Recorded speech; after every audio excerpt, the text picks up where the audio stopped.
नमस्कार मैत्रिणींनो, मनीषाज किचनमध्ये तुम्हा सर्वांचे अगदी मनापासून स्वागत। मैत्रिणींनो, आज आपण खानदेशी मसाला खिचडी कशी करायची ते पाहणार आहोत।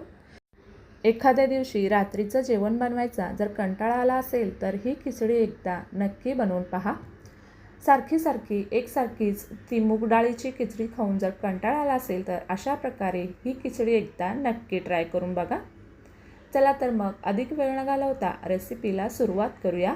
आणि ही रेसिपी तुम्हाला जर आवडली तर व्हिडिओला एक लाईक नक्की करा। तर इथे खिचडी बनवण्यासाठी मी 1 वाटी तांदूळ घेतलेला आहे। तांदूळ तुम्ही तुमच्या घरामध्ये जो कोणता तांदूळ आहे तो यासाठी वापरू शकता। आणि 1 वाटी तांदळासाठी इथे अर्धी वाटी तुरीची डाळ घेतलेली आहे। आता हे डाळ आणि तांदूळ आपल्याला स्वच्छ 2 वेळेला धुवून घ्यायचं आहे। आणि दुसरी आपली खिचडीची तयारी करूस्तोवर असंच हे बाजूला ठेवायचं आहे। त्यानंतर इथे मी एक खिचडीसाठी छोटंसं वाटण तयार करणार आहे। त्यासाठी इथे मिक्सरचं एक भांडं घेतलेलं आहे। त्यामध्ये आपल्याला कोथिंबीर, थोडंसं खोबरं, 7-8 लसणाच्या पाकळ्या आणि आलं हे घालून हे आपल्याला न पाणी घालताच जाडसर असं वाटून घ्यायचं आहे। खोबरं तुम्ही या वाटणामध्ये सुद्धा घालू शकता, नसेल घालायचं तर वरतून सुद्धा खोबरं तुम्ही खिसून या खिचडीमध्ये वापरू शकता। हे आता वाटून घेतल्यानंतर इथे गॅसवरती कढई गरम करत ठेवलेली आहे। यामध्ये 2 मोठे चमचे तेल घातलेलं आहे। तेल तुम्ही तुमच्या आवडीनुसार कमी जास्त करू शकता। तेल छान गरम झालं की यामध्ये अर्धा चमचा मोहरी घातलेली आहे आणि अर्धा चमचा जिरं घालायचं। मोहरी आणि जिरं छान फुलले की यामध्ये थोडासा कढीपत्ता घालायचा आणि यानंतर इथे 1 मोठा कांदा इथे उभा पातळ बारीक चिरून घेतलेला आहे तो घालायचा। या खिचडीमध्ये थोडा कांदा जास्तच वापरायचा, त्यामुळे खिचडीची चव छान लागते। कांदा थोडासा आपल्याला नरम होईपर्यंत परतून घ्यायचा आहे। जशी तुमची खिचडीची क्वांटिटी असेल त्यानुसार तुम्ही यातील साहित्य वापरा। इथे मी एकच कांदा वापरलेला आहे। कांदा थोडासा परतून झाला की यामध्ये जे आपण आलं, लसूण, कोथिंबीर आणि खोबरं याचं वाटण करून घेतलेलं होतं ते घालायचं आणि ते सुद्धा कांद्यासोबत छान असं परतून घ्यायचं आहे। इथे वाटणसुद्धा छान असं परतलेलं आहे।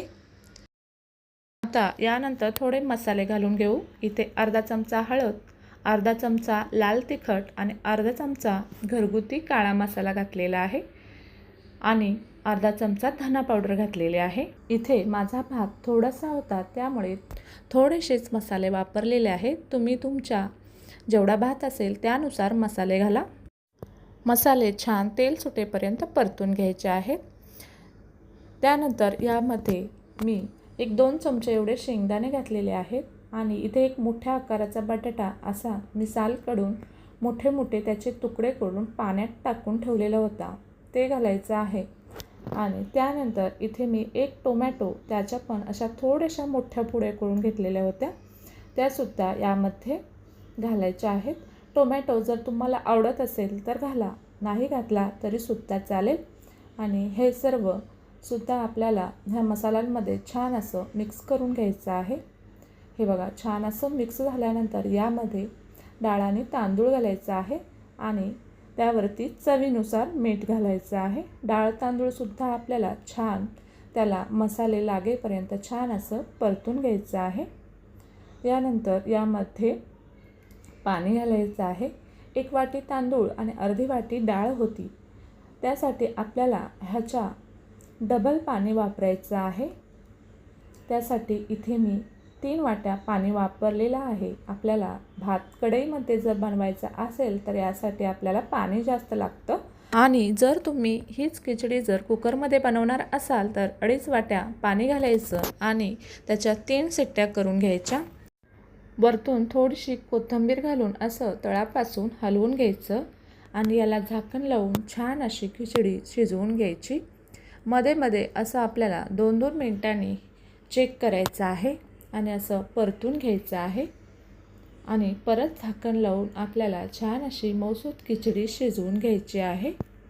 जर वाटलंच तर तुम्हाला थोडासा वरतून पाण्याचा शिपका द्यायचा आणि झाकण लावून छान अशी खिचडी तयार करून घ्यायची. हे बघा, छान अशी खिचडी तयार झालेली आहे. आता सर्व करून घेऊया. हे बघा, मस्त अशी खिचडी तयार झालेली आहे. तर मैत्रिणींनो, तुम्हाला ही रेसिपी कशी वाटली नक्कीच मला कमेंट करून सांगा. आणि तुम्ही जर अजून माझ्या चॅनलला सबस्क्राईब केलं नसेल तर जरूर सबस्क्राईब करा. आणि अशा प्रकारे एकदा खिचडी नक्की ट्राय करून बघा.